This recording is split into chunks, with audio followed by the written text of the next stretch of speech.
नमस्कार शेतकरी मित्रांनो, हा समोर दिसतोय तो आपला गोरा आहे। याला एक नवीन आजार आलेला आहे, सध्या आमच्या विदर्भात तरी आलेला आहे। एक पाय सुजतो, असा एकदम जास्त सुजून जातो। त्याच्यासाठी आपण 3 चमचे गव्हाचं पीठ आणि 1 चमचा मॅक्सेल पावडर, जी सरकारी पशु वैद्यकीय रुग्णालयात मिळते, ती घेऊन यायची।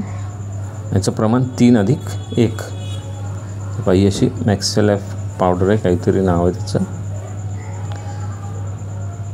3 चमचे गव्हाचं पीठ, 1 चमचा ही पावडर टाकायची, त्याला मिक्स करून घ्यायचं आणि पाणी टाकून त्याला शिजवून घ्यायचं आहे आपल्याला।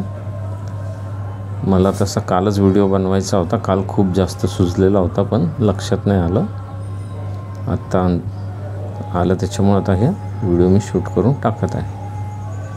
तर सध्या आपल्या जनावरांना पाऊसही खूप झालेला आहे। हे पाहिजे अशी कन्सिस्टन्सी आली पाहिजे त्याची, जास्त पातळी नको आणि घट्टही नको। आता हे खूप जास्त गरम आहे, आपण याला थोडंसं बघा, मी बोटाने लावून बघतोय तर चटका लागतोय थोडा, त्याला थंड करून घेऊ। ह्या पावसाळ्यात बरेचसे रोग येतात। आता लंपी पण आलेला आमच्या इकडं, पण हा नवीन रोग आहे। याच्यात एक पाय सुजतो, जनावराला चालता येत नाही आणि पुढं त्याला अजून त्रास होऊ शकतो। त्याच्यामुळं हा गरम आपण जसं प्लास्टर करतो तसा लेप लावायचा, असं डॉक्टरांनी सांगितलं आहे।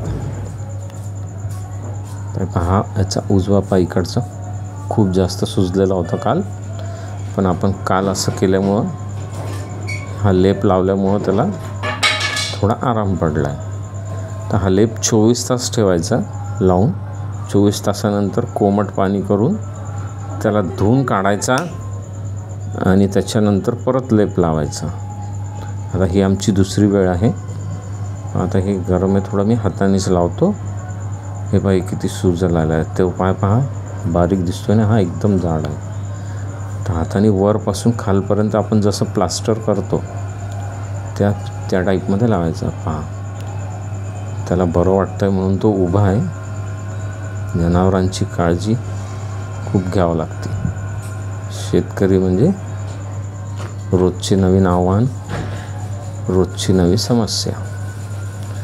आता याला चालता पण येत नाही, दवाखान्यात नेऊ शकत नाही, तर पावडर डॉक्टरला सांगून घेऊन यायची, फ्रीमध्ये देतात, त्याचं काही हे नाही।